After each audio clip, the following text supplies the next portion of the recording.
এখনো চূড়ান্ত হয়নি জুলাই জাতীয় সনদ।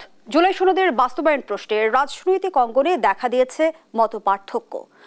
জাতীয় ঐকমত্য কমিশন সমঝোতার শেষ চেষ্টা হিসেবে এবার বিশেষজ্ঞদের নতুন প্রস্তাব সামনে এনেছে, যেখানে বলা হয়েছে বিশেষ সাংবিধানিক আদেশের মধ্য দিয়ে জুলাই সনদের সংবিধান সম্পর্কিত প্রস্তাবগুলোর বাস্তবায়ন করা হবে, পরে করা হবে গণভোট।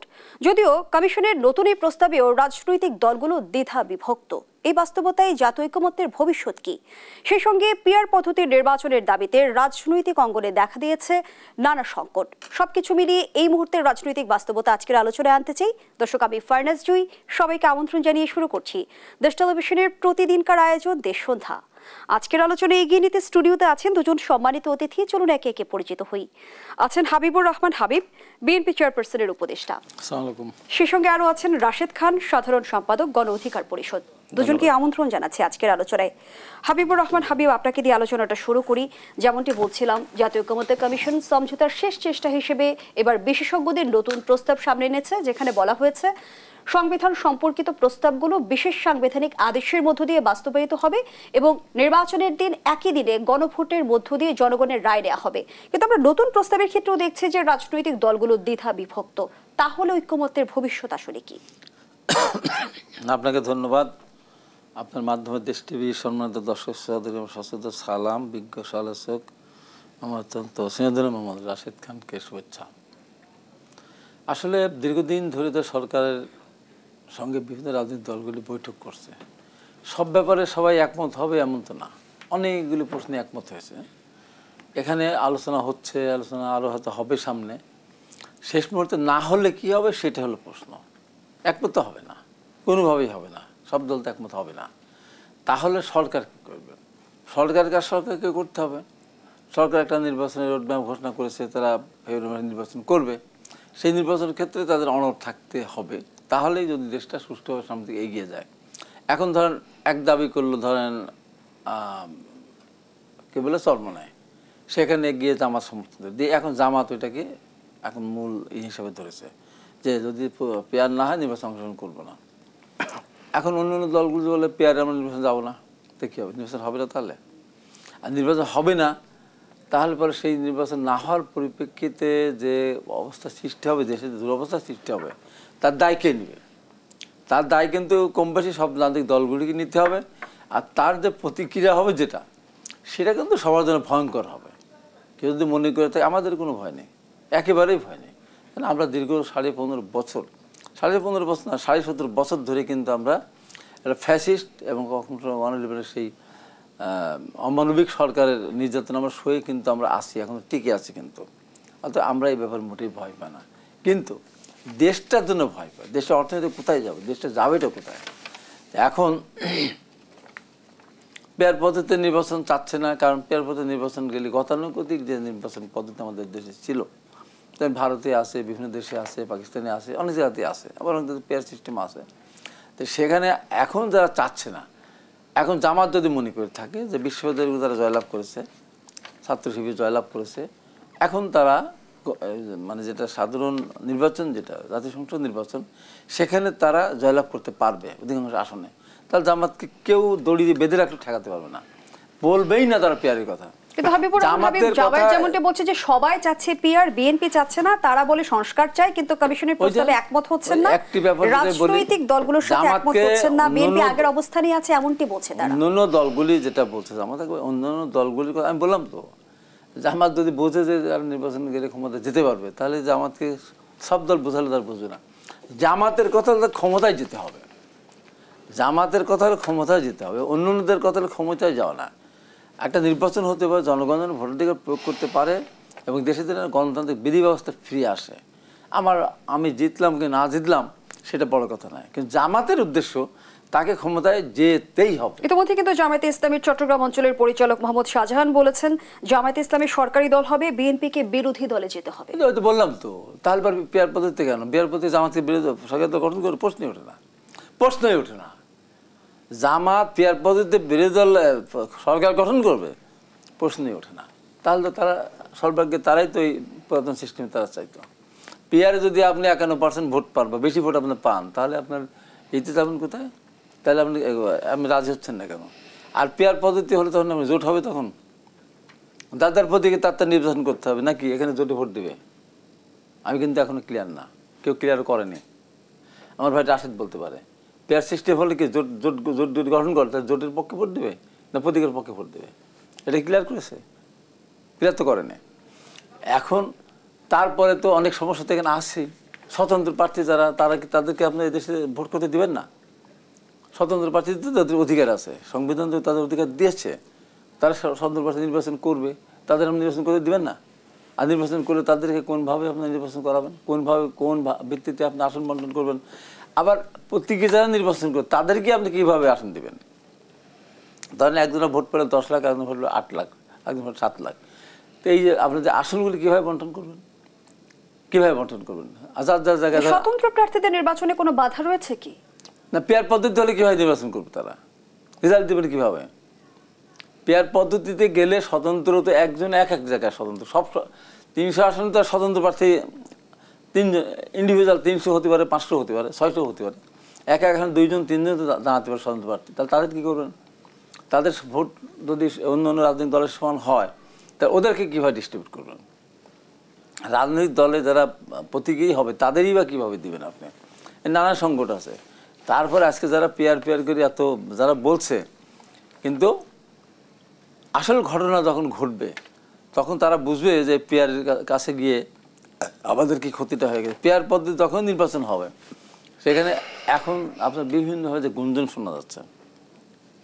আজ পর্যন্ত আওয়ামী লীগের মিছিলকে ধাওয়া করতে পারছে? কেউ প্রতিরোধ করতে পারছে রাস্তায়? কেউ করেছে? করেনি। যা করলো বিএনপি করেছে। দেখা যা করলো বিএনপি করেছে, বিএনপি না করে পুলিশ তো করবে না, পুলিশ মোটেই করবে না। তখন কোথায় যাবেন? তখন কোথায় যাবেন? তো এই যে অবস্থা, যারা বড় বড় কথা বলছে এবং তারা সব দায় দায়িত্ব বিএনপি। কিন্তু পুলিশ কেন করবে না? করবে না পুলিশ। বিএনপির দায় চাপাতে চাচ্ছে। বিএনপি মামলা করেছে, জামাত ইসলাম পেয়ার নিয়ে ব্যস্ত, মামলা করেছে একটা 2-1টা জায়গা ছাড়া। এই যে এতগুলি শহীদ হলো তাদের যারা করলো তাদের বিরুদ্ধে মামলা করেছে জামাত? না, আমরা আওয়ামী লীগকে মাফ করে দিয়েছি। ওনারা মাফ করে দিয়েছে, ওনারা আওয়ামী লীগের ভোট নেবে, ওনারা একদম ধোয়া তুলসী পাতা থাকবে। যেমন 15.5 বছরের ভেতরে তাদের ক্ষতি হয়েছে কি? ইসলামী ব্যাংকটা নিয়ে নিয়েছিল 2-1টা প্রতিষ্ঠান, তাছাড়া কি তাদের কোনো ক্ষতি হয়েছে? তাদের কোনো ছাত্রদের লেখাপড়ার জীবন নষ্ট হয়েছে, বিঘ্নিত হয়েছে? 2-1 জন ছাড়া, 2-1 জন ছাড়া সারা বাংলাদেশ বলেন যে তাদের আসলে রাজনীতি করার সুযোগ ছিল না, তারা নিজেদের কার্যালয়ের তালা পর্যন্ত খুলতে পারেনি। কেন? তার জামাত ইসলাম তালা খুলতে পারেনি, জামাতের অফিসে তালা খুলতে পারেনি, রাজনীতি তাদের বন্ধ ছিল না, ছাত্রদের বন্ধ ছিল। ঢাকা বিশ্ববিদ্যালয় থেকে দল বেঁধে যে একদম বাধ্য করতে শরৎদের মিছিল নিয়ে আসতো, সেখানে শিবির আসে নাই? আসছে তো। এই যে যারা ভিভিজল তারাও তো শিবির ছিল। এবং ছাত্র সংসদ নির্বাচনের প্রভাব আগামী জাতীয় সংসদ নির্বাচনেও পড়বে বলে মন্তব্য করেছেন জামায়াতের আমির। জামায়াতের আমির করতে পারে, কিছুটা পড়বেই, কিন্তু সবটা যে বলতো তা তো না। এই জাতীয় সংসদ, এই যে ঢাকা বিশ্ববিদ্যালয় নির্বাচনটা হলো, আমার কথা হলো যে এখানে ফলাফলের হয়তো খুব বেশি একটা ব্যত্যয় হতো না, কিন্তু অনিয়ম তো হয়েছে। একটা অনিয়ম হলে তো অনিয়ম, জাহাঙ্গীরনগরের অনিয়ম হয়েছে, শিক্ষকরা পদত্যাগ করেছে। আর কালকে কি হলো রাজশাহী বিশ্ববিদ্যালয়ে? বলেন কি হলো? ঢাকা বিশ্ববিদ্যালয়ে ছাত্র দলের সভাপতি, সেখানে ওই যখন সমস্যার সৃষ্টি হলো তখন ভাইস চ্যান্সেলর ওখানে গিয়ে একটা আচরণটা ভালো করেনি, তার জন্য তো কত সমস্যা। কালকে শিবির কী করলো? রাজশাহী বিশ্ববিদ্যালয় কী করলো শিক্ষকদের সাথে? এই এখনই অবস্থা, ক্ষমতা না যেতেই অবস্থা। আর ক্ষমতা পেত, বিএনপিতে ক্ষমতা কয়েকবার ছিল, ক্ষমতা পেত, তাহলে কি অবস্থা হবে? এখন এই যে কথা পেয়ার নিয়ে ধরেন আপনার দ্বন্দ্ব সৃষ্টি হলো, নির্বাচন হলো না, কার লাভ? কার লাভ? কার ক্ষতি? দেশের ক্ষতি, জনগণের ক্ষতি, এই দেশের সাধারণ মানুষের ক্ষতি হবে। দেশের অর্থনীতি কোন দিকে যাচ্ছে? সামনের দিকে তো যাচ্ছে না, পিছনের দিকে যাচ্ছে। অনেক দিন আগে আওয়ামী লীগের সময় এক সময় গাড়ি যাওয়ার কথা যেদিকে গেছে উল্টা দিকে, পরে গিয়ে দেখে তো গাড়ি তো উল্টা দিকে, গোয়ালন্দ থেকে এই ঘাট পর্যন্ত। এখন দেশের অর্থনীতি উল্টা দিকে যাচ্ছে। কতদিন এই উল্টা দিকে গেলে এই দেশটা টিকে থাকবে বলেন আপনার? আজকে আমি ক্ষমতা যেতে পারবো না, যেটা আমার সংবিধানেও নেই, যেটা কোনো আলোচনার মধ্যেও কোনো আসে নাই, সেটিকে নিয়ে আমি আজকে নির্বাচন করতে দেব না, হবে না, এই সমস্ত নিয়ে যেগুলি করে বেড়াচ্ছে, এদিকে দেশের জন্য ভালো হচ্ছে। ধন্যবাদ জানাচ্ছি হাবিবুর রহমান হাবিব। রাশেদ খান, পিআর ও জুলাই সনদের ভিত্তিতে নির্বাচন হতে হবে এমনটি বলছে জামায়াতে ইসলামী। অন্যদিকে পরামর্শক প্রতিষ্ঠান ইনোভেশন কনসাল্টিং এর এক জরিপ উঠে এসেছে পিআর পদ্ধতি সম্পর্কে ধারণা নেই 56%। তাহলে আসলে সমাধান কিভাবে হবে? ধন্যবাদ সবাইকে, শুভেচ্ছা। দেখেন, জুলাই সনদের ভিত্তিতে নির্বাচন এটা আসলে সব দলই চাই, তবে বাস্তবতা বুঝতে হবে। বাস্তবতা হলো জুলাই সনদের পুরোপুরি বাস্তবায়ন কি এই সরকারের আমলে সম্ভব না। এই সরকার যতটুকু বাস্তবায়ন করতে পারবে সেটা তারা অধ্যাদেশের মাধ্যমে বাস্তবায়ন করবে, যেটি আইন উপদেষ্টা ঐক্যমত কমিশনের মিটিংয়ে নিজে বলেছেন এবং সেই মিটিংয়ে আমি ছিলাম। আর দ্বিতীয়ত হলো, যতটুকু এই সরকার বাস্তবায়ন করতে পারবে না, যেটা আসলে সংবিধান সংস্কারের প্রশ্ন, সেইটা পরবর্তীতে যে সরকার ক্ষমতায় আসবে তারা এটার বাস্তবায়ন করবে এবং এর জন্য আসলে আইনি ভিত্তি। এখন আমার কাছে যেটি আমি দেখলাম কমিশনে, যে বিএনপিও আইনি ভিত্তির ব্যাপারে একমত পোষণ করেছে, তার মানে বাধা খুব বেশি নাই। আর আইনি ভিত্তি হয়ে গেলে এটাকে আর কেউ ভায়োলেট করতে পারবে না। বিএনপি পারবে না, আমরাও পারবো না, জামাতও পারবে না। তো আইনি ভিত্তি এটার ব্যাপারে আমরা সবাই একমত এবং জুলাই সনদ বাস্তবায়ন সেটা তো একমত। জুলাই সনদের ভিত্তিতে নির্বাচন সেটা তো একমত, কিন্তু কিছু বাস্তবতা আছে। মনে করেন জুলাই সনদের যদি পুরোপুরি আপনি বাস্তবায়ন করতে চান, সেক্ষেত্রে অন্তর্বর্তীকালীন সরকারকে ভেঙে দিয়ে তত্ত্বাবধায়ক সরকার গঠন করতে হবে। কারণ আমরা কিন্তু এই ব্যাপারে একমত হয়েছি। বাস্তবায়ন চাচ্ছেন না, তো আপনি স্পষ্ট করেন। জামাত ইসলামের উচিত হবে এই ব্যাপারে স্পষ্ট করা যে তারা অন্তর্বর্তীকালীন সরকার রেখে নির্বাচন চায়, নাকি এই সরকার ভেঙে দিয়ে নতুন তত্ত্বাবধায়ক সরকার বা নির্বাচনকালীন সরকার গঠনের পরে নির্বাচন চায়। এইটা তাদের ক্লিয়ার করা উচিত। তারা বলছে যে আমরা জুলাই সনদের বাস্তবায়ন চাই, কতটুকু চাই সেটা তারা স্পষ্ট করছে না। দেখেন, যদি জুলাই সনদের পুরোপুরি বাস্তবায়ন করতে হয় তাহলে তো অন্তর্বর্তীকালীন সরকার ভেঙে দিতে হবে। এখন আপনি কি আসলে এখন একমতে পৌঁছাতে পারবেন যে অন্তর্বর্তীকালীন সরকারের পরে যে তত্ত্বাবধায়ক সরকার আসবে সেই সরকারের উপদেষ্টা কে হবে, প্রধান উপদেষ্টা কে হবে? বাংলাদেশটা টিকে আছে কার ইমেজের উপরে? ডক্টর মোহাম্মদ ইউনূসের ইমেজের উপরে। হ্যাঁ, তার ব্যর্থতা আছে, তার ভুল আছে, ভ্রান্তি আছে, কিন্তু এই যে তিনি আন্তর্জাতিকভাবে গ্রহণযোগ্য ব্যক্তিত্ব, যে কারণে ভারত বাংলাদেশকে নিয়ে ষড়যন্ত্র করতে পারে নাই, পৃথিবীর অন্যান্য দেশ ষড়যন্ত্র করতে পারে নাই, এবং এই সরকারের আন্তর্জাতিক স্বীকৃতি মিলেছে শুধুমাত্র ডক্টর মোহাম্মদ ইউনূসের ইমেজের উপরে। হাবিব ভাই, আমি কি ঠিক বলছি কিনা?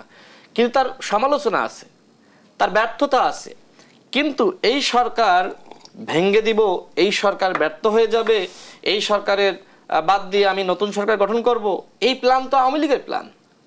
এই প্ল্যান তো ওই যে জৈনিক এনায়েত করিম, মাসুদ করিম আটক হয়েছে না মিন্টু রোডের সামনে থেকে, তার প্ল্যান। এবং সে রয়ার এজেন্ট, সে নিজে স্বীকার করেছে। আমি আজকে একজন প্রশাসনের গুরুত্বপূর্ণ ব্যক্তির সাথে কথা বলেছি, সে আমাকে নিজে তথ্য দিল যে সে রয়ার এজেন্ট এবং সে ডিজিএফআই এজেন্ট হয়ে কাজ করেছে। প্রশাসনের গুরুত্বপূর্ণ ব্যক্তি, আমি টকশোতে তো সব বলতে পারি না, এবং সে আমার সাথে তার বিভিন্নভাবে কথাবার্তা হয়, আমি তার কাছ থেকে বিভিন্ন তথ্য পাই, আমিও তথ্য দিই, আমি জানি আসলে কি হচ্ছে। সেই জায়গা থেকে যারা এই জাতীয় সরকারের ফাঁদ, মানে এই সরকার ভেঙে দিয়ে বা তত্ত্বাবধায়ক সরকারের ফাঁদ তৈরি করছে, সেই ফাঁদে তো আমি পড়বো না। হ্যাঁ, আমি জুলাই সনদের বাস্তবায়ন চাই, যেটা এই সরকারের আমলে সম্ভব সেটা, আর যেটা সম্ভব নয় সেটা আগামী সরকার। আগামী সরকারকে সেজন্য একটি বন্দোবস্ত তৈরি করতে হবে, কমিটমেন্ট দিতে হবে যে আমি আগামীতে ক্ষমতায় গেলে বা যেই ক্ষমতায় যাক না কেন, সেটি জোটের সরকার বা যে কোনো দলীয় সরকার, তাকে জুলাই সনদ 1 বছরের মধ্যে বাস্তবায়ন করতে হবে, বা 2 বছরের মধ্যে বাস্তবায়ন করতে হবে, বা 6 মাসের মধ্যে বাস্তবায়ন করতে হবে। এই কমিটমেন্টটা দিতে হবে। দেখেন, এখন সমস্যা হলো যে দলগুলোর উপরে আস্থা বিশ্বাসের জায়গাটা নাই মানুষের। হাবিব ভাই যে সময় 90-এর আন্দোলন করেছেন, তিনি তো আন্দোলনের একজন মানে অন্যতম নায়ক ছিলেন, প্রধান নায়ক বললেও ভুল হবে না। তো যাই হোক, তাদের জীবনের সব থেকে বড় ভুল কি জানেন? তারা ওই সময়কার যে ফ্যাসিস্ট স্বৈরাচার, তাদেরকে নির্বাচনের সুযোগ দিয়েছে। আর এইবারকার তরুণরা হাবিব ভাইদের কাছে শিখেছে যে না, ফেসিবাদকে সুযোগ দেওয়া যাবে না। কারণ দেখেন, ওই জাতীয় পার্টি বাংলাদেশের রাজনীতিকে কিভাবে এই নোংরামিতে তারা নিয়ে গেছে, কিভাবে। সুতরাং এইবার যদি আওয়ামী লীগকে আমরা সুযোগ দিই, ঠিক একইভাবে জাতীয় পার্টি অন্য দলকে সুযোগ দিই, এই বাংলাদেশের রাজনীতি পচিয়ে গলে দুর্গন্ধ ছড়াবে, সারা দেশটা নষ্ট হয়ে যাবে। সুতরাং ফ্যাসিবাদের পতন হয়েছে, এর সাথে সাথে ফ্যাসিবাদের দোসর সহ সবাইকে বিনাশ করতে হবে, নির্মূল করতে হবে। এখন পিয়ারের প্রসঙ্গে আসি। আওয়ামী লীগ কিংবা ফ্যাসিবাদের দোসররা যদি সুযোগও না পায়, তাদের অপতৎপরতা থেমে থাকবে কি? সে আলোচনায় ফিরবো বিরতির পর। দর্শক, দেশসন্ধানী পর্যায়ে একটা বিরতি নিচ্ছে, সাথেই থাকুন। আবারও আমন্ত্রণ, আপনারা দেখছেন দেশ টেলিভিশনের প্রতিদিনকার আয়োজন দেশ সন্ধ্যা। আমরা আবারও ফিরছি আলোচনায়।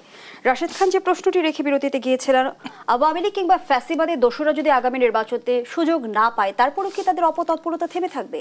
গোয়েন্দা সংস্থার তথ্য মতে জানা গেছে যে ইতিমধ্যে আওয়ামী লীগ স্লিপার সেল গঠন করেছে, তাদের উদ্দেশ্য দেশকে অস্থিতিশীল করা। জি, আমরা নিজেরাও এটি বুঝতে পারছি, অনুমান করতে পারছি যে আওয়ামী লীগ তো ফ্যাসিস্ট এবং তাদের অস্ত্র রয়েছে, টাকা রয়েছে। ইতিমধ্যে একটি কোম্পানি তারা নাকি 2500 কোটি টাকা বিনিয়োগ করেছে এবং ছাত্রলীগের যারা এই যে মিছিল করছে বা যারা আওয়ামী লীগের মিছিল করছে এদেরকে পার হেড 5000 করে টাকা দেওয়ার ঘোষণা দেওয়া হয়েছে। মানে অনেকে তো নামতে চায় না, সেক্ষেত্রে টাকা দিয়ে নামানো হচ্ছে। আবার ডিএমপির পক্ষ থেকে বলা হয়েছে আওয়ামী লীগের যারা মিছিল করবে তাদেরকে ধরে দিতে পারলে 5000 টাকা পুরস্কার দেওয়া হবে। অর্থাৎ ভালো একটি ব্যবসা শুরু হয়েছে। আবার একটি তথ্য আপনাকে দিই, দেখেন কুষ্টিয়া জেলাতে সেখানে কয়েকজন আটক হলো। তা আমাদের ওইখানে যারা সংগঠনের আছে তারা আমাকে বললো যে ভাই এরা তো কেউ আওয়ামী লীগের না। সকালবেলা যেটি করা হয়েছে ওই যে মাটি কাটার জন্য বসে না বাজারে গিয়ে, সেখান থেকে নিয়ে গেছে, বলছে যে তোমাদের কাজ করতে হবে।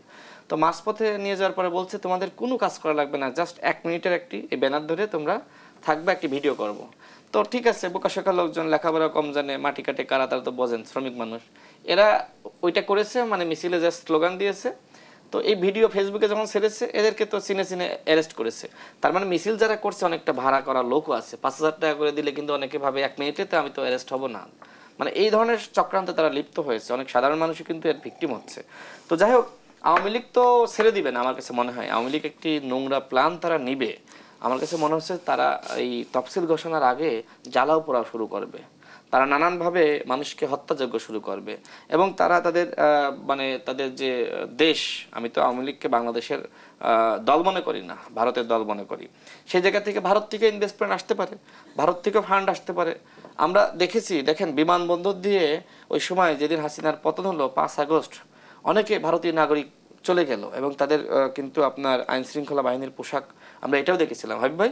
এবং আমরা এটাও শুনেছি যে আপনার যে স্নাইপারগুলো বা আপনার যেভাবে আসলে আরো বিদেশি অত্যাধুনিক অস্ত্র, যেটা আসলে বাংলাদেশে কোনো বাহিনীর কাছে থাকে না, সেগুলো দিয়েও কিন্তু গুলি করে মানুষ হত্যা করা হয়েছে। তার মানে এই গণ অভ্যুত্থানে আওয়ামী লীগ যেটি করেছে, শুধুমাত্র আমার কাছে মনে হয় না যে বাংলাদেশের আইন শৃঙ্খলা বাহিনী গুলি করে হত্যা চালিয়েছে। আওয়ামী লীগ বাইরের কোনো দেশ থেকে অবশ্যই ভাড়া করা লোক এনেছিল, এইভাবে পুলিশের সাথে মিশে গিয়ে ছাত্র জনতার বুকে গুলি চালানো, এই ধরনের। এখনো তো আমরা এই বিতর্কটা দেখি যে আওয়ামী লীগের দলের হিসেবে বিচার হবে কিনা নাকি ব্যক্তিদের বিচার হবে। দেখেন, কোনো বিতর্ক নাই। আন্তর্জাতিক অপরাধ ট্রাইব্যুনালের যে আইন সেটা সংশোধন করা হয়েছে। প্রথমে ছিল খসড়া, কিন্তু বাদ দেওয়া হয়েছিল, এরপরে সংশোধন করা হয়েছে। শুধুমাত্র ব্যক্তির না, ব্যক্তির পাশাপাশি দলেরও বিচার হতে হবে, সেই আইনটা অন্তর্ভুক্ত করা হয়েছে। এবং আমরা সরকারের কাছে আহ্বান জানাই, শুধুমাত্র আওয়ামী লীগ না, আওয়ামী লীগের দোসর জাতীয় পার্টি 14 দল, যারা ফ্যাসিস্ট এবং যারা অ্যাসোসিয়েটস, তাদের প্রত্যেকের দলগতভাবে বিচার হতে হবে, ব্যক্তিগতভাবে বিচার হতে হবে। এবং আমরা আশাবাদী যে তাদের বিচার বাংলার মাটিতে হবেই। আজকে আপনাকে আর একটা তথ্য দিই, আমি আজকে শুনলাম এই যে জাতীয় পার্টির যারা শীর্ষ নেতৃত্বের জায়গায়, এই গ্রুপ বলেন ওই গ্রুপ বলেন, এরা প্রত্যেকে নাকি ভারতের রয়ার এজেন্ট এবং এদের সাথে ভারতের খুব ভালো সম্পর্ক। এবং এই যে 2 গ্রুপে বিভক্ত হয়েছে, এটাও নাকি ভারতের রয়ার প্ল্যান, যে এই গ্রুপের মাধ্যমে ব্যর্থ হলে ওই গ্রুপের মাধ্যমে আওয়ামী লীগের পুনর্বাসন। কিন্তু আমরা যখন এই প্ল্যানটা সামনে এনেছি তখন কি হয়েছে, নুরুল হক নূরকে আক্রান্ত করা হয়েছে, আমাদেরকে আক্রান্ত করা হয়েছে। অর্থাৎ আপনি যে প্রশ্ন করলেন যে আওয়ামী লীগ সামনে এক ধরনের মানে উৎপাত শুরু করবে, সেটা আসলে অনেকটা অনুমান করা যায় যে আওয়ামী লীগ নির্বাচনের সময় বলেন, নির্বাচনের আগে বলেন, তফসিলের সময় বলেন, এই 1 বছর হয়তো এইভাবে তারা উৎপাত করে নাই। নির্বাচনের সময় যত ঘনিয়ে আসবে, নির্বাচন বানচাল করার জন্য তারা নানান ধরনের চক্রান্ত করবে। দেখেন, একদিকে ভারত এবং আওয়ামী লীগ যৌথভাবে তারা নির্বাচন বানচালের চক্রান্ত করছে, অন্যদিকে আমাদের যারা ফ্যাসিবাদ বিরোধী শক্তি, আমরাও বিভাজনে লিপ্ত হয়েছি। আমরা বিভিন্ন দাবি সামনে এনে আমরা বলছি এইটা পূরণ না হলে নির্বাচনে যাব না। আমি প্রত্যেকটা দলের প্রতি আহ্বান রাখতে চাই, যদি আপনারা নির্বাচনে না যান, এই ফ্যাসিবাদকে আপনারা নানানভাবে নানান বক্তব্য বিভাজনের মাধ্যমে সুযোগ দেন, তাহলে কিন্তু আরেকটি 1-11 নেমে আসবে। 1-11 নেমে আসলে এই সরকার নিরাপদ, আপনি নিরাপদ, আমি নিরাপদ। আজকে দেখেন আমরা কথা বলতে পারছি, আপনি বিশ্বাস করেন 1-11 নেমে আসলে এই টক শোতে আমি আসতে পারবো না, কথা বলার সুযোগ থাকবে না। সেই আওয়ামী ফ্যাসিবাদ দেখেছেন না, ওর থেকে বেশি বর্বরতা বাংলাদেশে নেমে আসবে। সুতরাং জামাতকে ছাড় দিতে হবে, বিএনপিকে দিতে হবে, আমাদেরকে দিতে হবে, সবাইকে ছাড় দিয়ে একটা ন্যূনতম ঐক্যমতের জায়গায় আসতেই হবে, এর কোনো বিকল্প নাই। ধন্যবাদ জানাচ্ছি রাশেদ খান। হাবিবুর রহমান হাবিব, ঐকমত্যের বিষয়ে আসলে রাজনৈতিক দলগুলো কতটা সচেতন? যে বাস্তবতার কথা রাশেদ খান তুলে ধরলো, সে বিষয়গুলো তারা ভাবছে কি? কথা বলতে আমি প্রথম থেকেই বলে আসছি, আমি এইভাবেই বলেছি, ফেব্রুয়ারির মধ্যে নির্বাচন না হলে এই সরকার থাকবে না, অন্য কোনো সরকার আসবে। তার কারণ সেনাবাহিনী মাঠে মাঠে আর এই পাহারা দিবে না। সেনাবাহিনী মাঠে পাহারা দিবে, দেশের অর্থনীতি ধ্বংস হয়ে যাবে, তারা সে দেখবে, আর সেনাবাহিনীতে কাজ না। অতএব নির্বাচনটা হওয়া অতীব জরুরি, এবং সেই কারণে যারা নির্বাচনের পক্ষে কথা বলছে তাদেরকে অনেক অসম্মানজনক কথা শুনতে হয়েছে, যে আমরা কি ক্ষমতা যাওয়ার জন্যই আমরা নির্বাচনের কথা বলে। এই যে আপনার নেপালে কয়েকদিন আগে একটা গণঅভ্যুত্থান হয়ে গেল, হওয়ার সঙ্গে সঙ্গে 3 দিনের মাথায় কিন্তু তার নির্বাচন ডেট দিয়ে দিল। আমাদের বাংলাদেশে যদি ওই এর পরপর যদি ডেট ঘোষণা করে দিত, তাহলে পর আমাদের দেশে একদম শান্ত অবস্থা ফিরে আসতো। আজকে যে সমস্ত ছেলে আন্দোলন করেছিল, ওই সমস্ত ছেলেরা যদি নির্বাচন দাঁড়াতো, স্বতন্ত্র প্রার্থী দাঁড়ালে ওরা জিতে যেত। তখন ওদের প্রতি মানুষের একটা আলাদা ভালোবাসা ছিল, স্নেহের দৃষ্টি ছিল সবার। এখন কি তা আছে? এখন দিন যত যাবে একটা গোষ্ঠী তত লাভবান হবে, আর সবাই ক্ষতিগ্রস্ত হবে। তারা কারা? তারা যারা এখন সবচেয়ে বেশি সুযোগ ভোগ করছে। আজকে বাংলাদেশে জামাতের যে লোকবল ছিল, এখনও যা আছে, তার এত কিছুর কি তাহলে মালিক হতে পারে? মালিক বলতে সমস্ত বিশ্ববিদ্যালয়, ম্যাক্সিমাম বিশ্ববিদ্যালয়গুলি তারা ভাইস চ্যান্সেলর নিয়োগ দিয়েছে, তাদের লোকজন। জামায়াতের নায়েবে আমির তো বলেছে যে তারা আসলে উপাচার্য হয়েছে নিজেদের যোগ্যতায়। কোথা থেকে যোগ্যতা? উনি কি ঢাকা কলেজের ছাত্র ছিল? কোথায় ছিল উনি? কোথায় ছিল উনি? কিসের যোগ্যতা? ঢাকা কলেজের ছাত্র নেই? আর ঢাকা কলেজের শিক্ষকরা ছিল না, না উনি একাই? ওনারা এইভাবেই করেছে। বিএনপি উদাস ছিল, যে যা হয় ওই তত্ত্বাবধায়ক সরকার, ইন্টারিম গভর্নমেন্ট যাকে দেয় দিক, আমাদের কোনো মাথা ব্যথাই ছিল না। তাহলে কি জামায়াতের কৌশলের রাজনীতিতে বিএনপি হেরে গেছে? জামাতের কৌশল না, অপকৌশল, একেবারে অপকৌশল। তার হলে একটা দল, একটা আদর্শিক একটা দল, তার নেতা কর্মীদেরকে অন্য দলের ভিতরে ঢুকিয়ে রাখে। যেমন ডক্টর ফয়জুল হক, দেখছেন না, বিএনপির পক্ষে কথা বলতো, কিছুদিন আগে, মাস 2 আগে ঘোষণা দিয়ে বললো আমি আগে বিএনপি করতাম, বিএনপির এই কর্মের কারণে আমি বিএনপি থেকে পদত্যাগ করলাম। ঠিক ছিল, আমি জামাতে যোগদান করলাম, তাহলে কি হলো? তার অনৈতিকভাবে সে ছিল বিএনপির মধ্যে। ওরকম ছাত্র শিবির, বিএনপি কি তার ত্যাগী নেতাদের ধরে রাখতে পারছে বা মূল্যায়ন করতে পারছে না? বিএনপি ত্যাগী নেতাদের ধরে রাখা তো এখন তো মূল্যায়নের সময় কখন আসবে?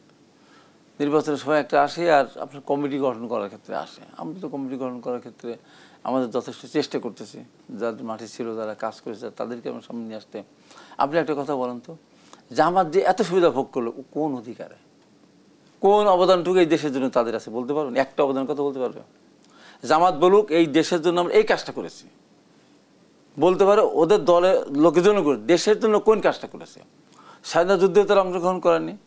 আমরা 20 সাল থেকে 90 সাল পর্যন্ত আন্দোলন করেছিলাম, এরশাদ বিরোধী কঠিন আন্দোলন, দরদাবার ভিত্তিতে। তাদের একটা মানুষ মারাও যায়নি, একটা মানুষ জেলখানাও যায়নি, একটা মানুষ আহত হয়নি। তো কি হলো তাহলে? কিন্তু আপনাদের কাঁধে ভর দিয়ে তো দীর্ঘদিন জামাত রাজনীতিটা চালিয়ে গেছে। পরগাছা এখন শক্তিশালী হয়ে গেছে, গাছ থেকে খেয়ে ফেলে। আবার দেখেন এই যে 15 বছরের রাজনীতি, শুধুমাত্র তারা 13 সালে তখন তাদের যুদ্ধাপরাধের দায়ে তাদের নেতাদেরকে ফাঁসি দিয়ে জেল দিয়েছে, সেই আন্দোলন ছাড়া আর কোনো আন্দোলন করেছে? এদের তেলের দাম বৃদ্ধির প্রতিবাদে, গ্যাসের দাম বৃদ্ধির প্রতিবাদে, আপনার বিদ্যুতের লোডশেডিংয়ের প্রতিবাদে দেশে একটা মিছিল করেছে তারা, একটা প্রোগ্রাম তারা করেছে, একটা মানুষ তাদের মারা গেছে? বলেন তো। আমাদের তো কত, আমাদের নারায়ণগঞ্জে, আমাদের মুন্সিগঞ্জ, বিভিন্ন জায়গায় মিছিল করতে গিয়ে সেখানে তারা আহত হয়েছে, মারা গেছে। আমি নিজেও তো কয়েকবার আহত হলাম। আমি মিরপুরে গিয়েছিলাম, দ্রব্যমূল্য উদ্যোগের প্রতিবাদ মিছিল, সেখানে আমার উপর আক্রমণ হলো। আমি পাবনাতে লোডশেডিংয়ের প্রতিবাদে বা লোডশেডিংয়ের প্রতিবাদে ওখানে দিয়ে বিদ্যুৎ অবশ্যই যখন আমি দিয়ে আসতেছিলাম, স্মারকলিপি দিয়ে আসতে, তখন আমার উপর আক্রমণ হলো, মেরে ফেলার জন্য আক্রমণ হলো। যে আমাদের ইতিহাস আছে। কিন্তু গণঅভ্যুত্থানের পর পরিবর্তিত প্রেক্ষাপটে অপ্রতিদ্বন্দ্বী বিএনপি কি এখন সবচেয়ে বড় চ্যালেঞ্জ হয়ে দাঁড়িয়েছে জামায়াতে ইসলামী? সেই প্রশ্নের উত্তরটি নিব। আবারও বিরতির সময় হয়েছে, বিরতি নিয়ে ফিরছি। দর্শক, দেশ সন্ধ্যার পর্যায়ে আবারও বিরতিতে যাচ্ছি, সাথেই থাকুন। আবারও আমন্ত্রণ, দেখছেন দেশ সন্ধ্যা। আমরা আবারও ফিরছি আলোচনায়। হাবিবুর রহমান হাবিব, গণঅভ্যুত্থানের পর পরিবর্তিত রাজনৈতিক প্রেক্ষাপটে ভাবা হতো বিএনপির রাজনীতির মাঠে অপ্রতিদ্বন্দ্বী। এবার কি সে দৃশ্যপট বদলে গেছে? এখন কি বিএনপির জন্য সবচেয়ে বড় চ্যালেঞ্জ হয়ে গেছে তাদের দীর্ঘদিনের মিত্র জামায়াত? না, বিএনপির জন্য বড় চ্যালেঞ্জ হয়ে গেছে সেটা বলবো না। বিএনপির নিকটতম প্রতিদ্বন্দ্বী হলো জামাত। এখন যদি মনে করে থাকেন যে জামাত আগামী দিনে রাষ্ট্রীয় ক্ষমতায় যাওয়ার মতো অবস্থায় গিয়েছে, আমার কাছে সেটা মনে হয় না। কিন্তু আপনি তো বলছেন যে এখনকার অনেক কিছুই জামায়াত নিয়ন্ত্রণ করছে। এই যে এইগুলো নিয়ন্ত্রণ করছে, ক্ষমতাগুলি নিয়ন্ত্রণ করতেছে, সব জনগণকে নিয়ন্ত্রণ। ক্যাডার ভিত্তিক সংগঠনের ক্যাডার আপনার হতে পারে, 5 লাখ ক্যাডার 10 লাখ ক্যাডার হতে পারে, কিন্তু সাধারণ ক্যাডারের বাইরে তার সমর্থন নেই। জামাত যতগুলি মানুষ জামাত করে সদস্য, তারা ছাড়া একটা মানুষও জামাতকে সমর্থন করে না, একজনও না। তারা দেশের মানুষের জন্য কোনো কাজ করে না। তো আমি যেটা বলতেছিলাম, একটা কাজকে তারা দেখাতে পারবে যে এই কাজটা আমরা করেছি এই দেশের জন্য। যেমন বিএনপি বলতে পারে, বিএনপি প্রতিষ্ঠাতা শহীদ রাষ্ট্রপতি জিয়া রহমান, উনি নিজে প্রথমে সুপ্রিম অথরিটি হিসাবে স্বাধীনতা ঘোষণা দিয়েছিলেন। পরবর্তী সময় on behalf of Sheikh Mujibur Rahman বলেছেন, যুদ্ধ করেছেন, বীরত্ব মধ্যে পেয়েছেন, সেক্রেটারি কমান্ডার ছিলেন, ফোর্সেস কমান্ডার ছিলেন। জামাতে বলতে পারবে শহীদ জিয়া রহমান ক্ষমতা আসার পর যে কাজগুলি করেছেন, জামাত তো আগে ছিল, বিএনপির চেয়ে বড় বয়সের জামাত। তো তারা কি এই দেশে কোনো কাজ করে? যেমন এই যে আজকে বাংলাদেশ, আধুনিক বাংলাদেশ বলেন, কৃষি খাদ্যের স্বয়ংসম্পূর্ণ অর্জন করেছিল খাদ্য ঘাটের দেশ থেকে, ম্যান পাওয়ার, আজকে 1 কোটির উপর মানুষ বিদেশে চাকরি করে। এই যে গার্মেন্টস শিল্পে প্রায় 2-2.5 কোটি মানুষ প্রত্যক্ষ পরোক্ষ হয়ে জড়িত, কে করেছে? জামাত বলতে পারবে? জামাত বলতে পারে? আমরা একটা কাজ দেখাতে পারবে? জামাত একটা কাজও দেখাতে পারবে না। ম্যাডাম খালেদা যে এসেছেন, এই যে অবৈতনিক শিক্ষা, মেয়েদের শিক্ষা ব্যবস্থা চালু করার মানে শুরু করেছিলেন, কর্মসূচি শুরু করেছিলেন, শিক্ষার বিভিন্ন খাদ্য কর্মসূচি চালু করেছিলেন, মেয়েদের আপনার দেওয়া শুরু করে, উপবৃত্তি দেওয়া শুরু করেছিলেন। তার পরবর্তী এই যে মুক্তি মন্ত্রণালয় সৃষ্টি করলেন, তার বৈদেশিক কর্মসংস্থান মন্ত্রণালয় সৃষ্টি করলেন, জিয়া রহমান স্বাধীনতা পদক প্রবর্তন করে গিয়েছেন, 21 পদক প্রবর্তন করে গিয়েছেন। একটা কথা বলতে পারবে, একটা বলতে পারবে, এই যে বেসরকারি ব্যাংক ব্যবস্থা শুরু করেছেন, বেসরকারি বিশ্ববিদ্যালয় শুরু করেছে বিএনপির সময়, বেসরকারি টেলিভিশন শুরু হয়ে গেছে বিএনপির সময়। এই যে বাংলাদেশের পত্রপত্রিকা সব বন্ধ ছিল, সেই পত্রপত্রিকা কে কাজ শুরু করেছে? শহীদ রাষ্ট্রপতি জিয়া রহমান বহুদলীয় গণতন্ত্র প্রবর্তন করেছিলেন। এবং আজকে জামাত যে কথাটা বলে, তারা তো ইসলামিক দল না, কিন্তু বাংলাদেশের সংবিধানে কিন্তু শহীদ রাষ্ট্রপতি জিয়া রহমানই বিসমিল্লাহির রহমানির রহিম সংযোজন করেছেন আল্লাহর পরে রেখে। একটা জামাত বলতে পারবে? একটা বলতে পারবে? জামাত তার স্বার্থের বাইরে, জামাত মরে গেলেও আওয়ামী লীগের সাথে গিয়ে আন্দোলন করা জামাতের কোনোভাবে উচিত হয় না। শুধুমাত্র ক্ষমতার জন্য 96 সালে গেছে না, 94 সালে আন্দোলন করলো না, আওয়ামী লীগের সাথে চলে গেল। জামাত বলে ইসলামের কথা বলে, ইসলামের কথা বলতে আওয়ামী লীগের সাথে আন্দোলন করতে গেল কেন? এবং আওয়ামী লীগ যে আন্দোলন করলো তত্ত্বাবধায়ক সরকারের বিধানের দাবিতে, সংযোজনের দাবিতে, তো তখন জামাত এটা আমাদের টার্ম। আমাদের বিএনপির সাথে 91 সালে কিছুটা সমঝোতা করে তারা 18 সিট পেল, 2টা সংসদে আসন দিল, তার পরবর্তী সময় গিয়ে আবার। তাহলে কি রাজনৈতিক দলগুলো নিজেদের স্বার্থের দ্বন্দ্বে এই দ্বিধা বিভক্তি দেখছি আমরা? সব দলগুলো, ওই এক জাতীয় পার্টি ছিল আর হলো জামাত। জাতীয় পার্টি তো ঘাড়ে উঠছিল, আওয়ামী লীগ ঘাড়ে উঠছিল, আর জামাত সবার ঘাড়ে উঠছে। অবগত আছেন জাতীয় পার্টির একাংশের চেয়ারম্যান আনিসুল ইসলাম মাহমুদ বলেছে, 2018 সালের জাতীয় নির্বাচন সহ স্থানীয় সরকার নির্বাচনে অংশগ্রহণ করে আওয়ামী লীগ সরকারকে বিএনপি, জামায়াত সহ বিভিন্ন দল বৈধতা দিয়েছে।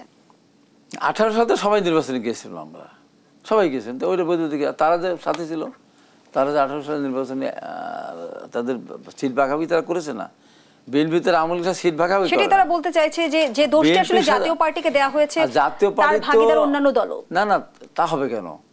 জাতীয় পার্টি তো আওয়ামী লীগের সাথে একসাথে জোট করেছে, মন্ত্রিত্ব নিয়েছে, বিরোধী দলের নেতা হয়েছে, তারা আসন ভাগাভাগি করেছে। তো সে বিএনপি কি সেটা করেছে নাকি? বিএনপি সে কাজটা করেনি।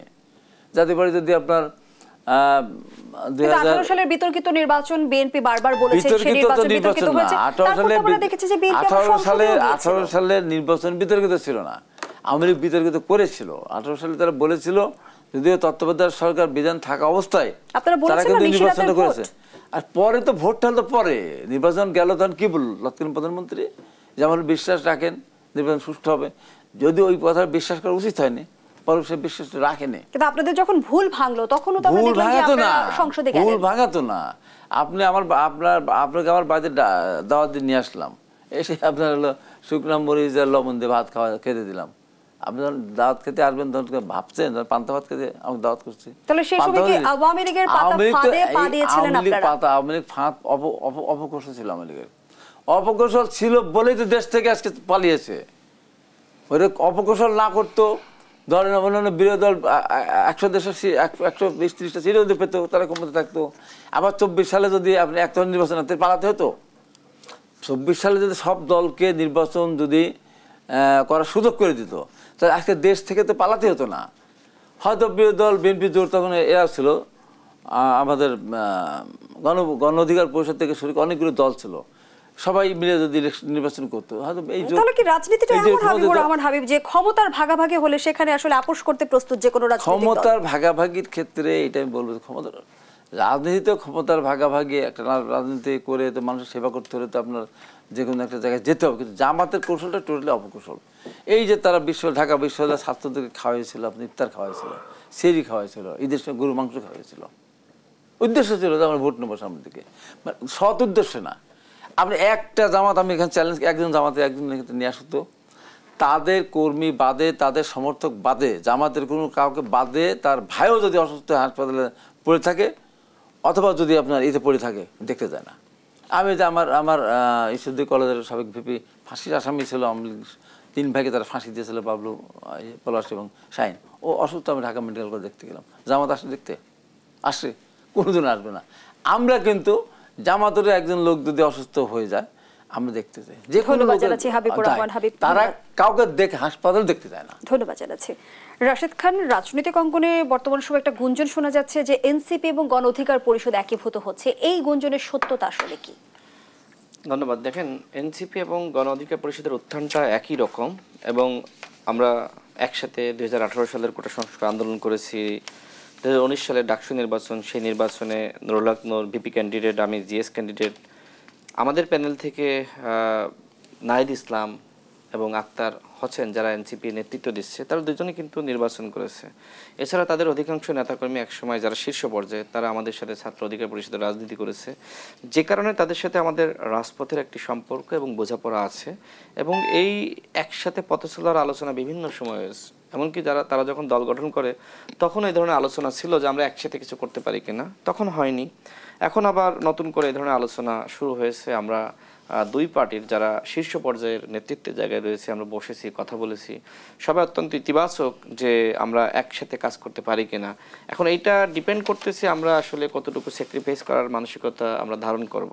এটা ডিপেন্ড করতেছে যে আসলে আমরা কতটুকু নেতৃত্বের জায়গায় আমরা ছাড় দিতে পারবো, বা কমিটি অ্যাকোমোডেশন বা নামের ক্ষেত্রে যে আসলে পার্টির নামটা কি হবে, যে নাম আছে সেই মানে 2টা নাম আছে, এখান থেকে একটা চুজ করা নাকি নতুন নাম, নানান ধরনের আলোচনা চলছে। তবে এই মুহূর্তে সবথেকে গুরুত্বপূর্ণ বিষয় হলো যে এই যে তরুণরা এক হতে চাচ্ছে, এক হওয়ার একটা আকাঙ্ক্ষা, এবং এটা সামাজিক চাপ কিন্তু আছে।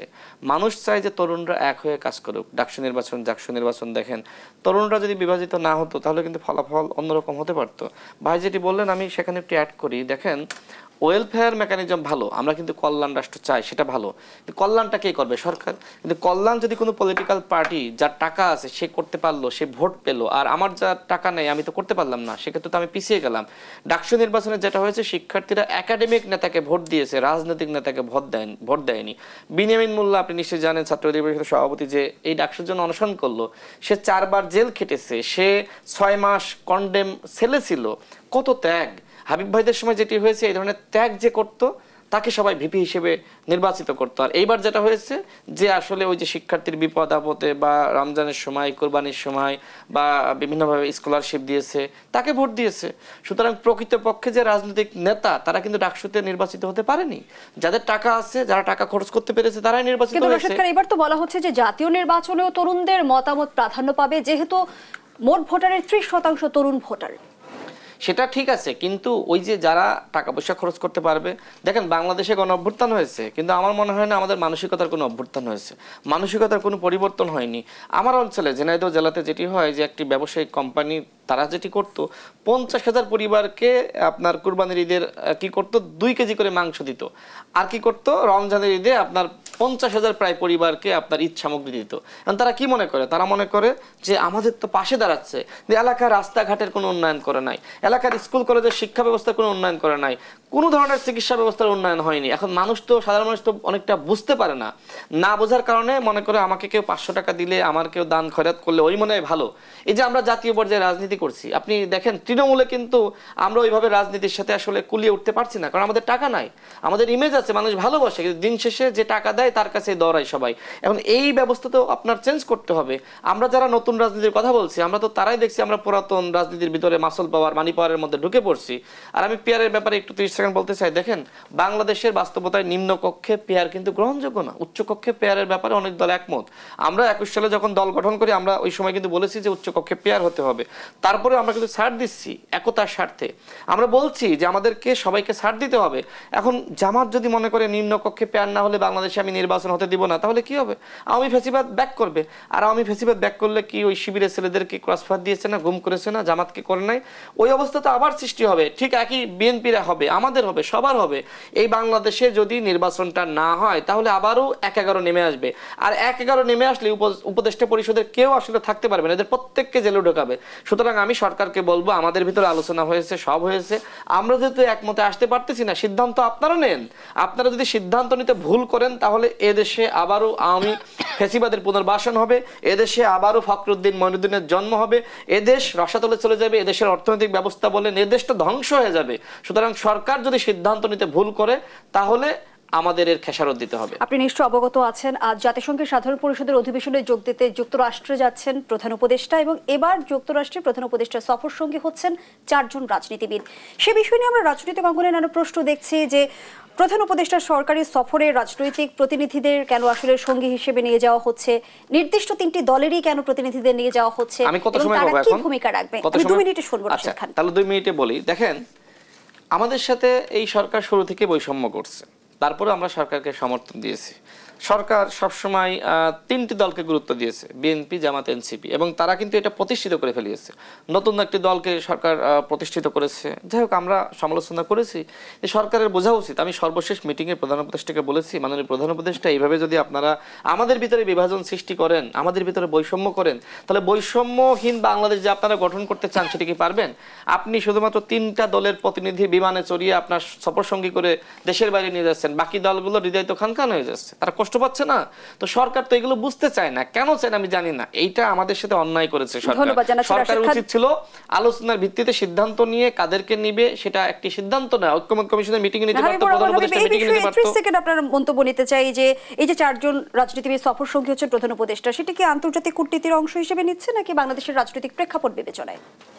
না, আন্তর্জাতিক কূটনীতির কি আছে এখানে? সরকার মনে করেছে তাদেরকে ডেকেছেন। আমার কাছে আমার মত, এটা আমার ব্যক্তিগত মতামত, এখানে সরকার তো অন্য রাজনৈতিক আরও দলগুলি আছে তাদের সাথে পরামর্শ করতে পারতো, তো একটা দলকে ইনক্লুড করতে পারতো, ইনক্লুড না করলে বলতে পারতো এই কারণে এনসিপিকে আমরা নিচ্ছি, নতুন একটা সংগঠনের আন্দোলন করেছিল, দেখি জামাতকে নিল।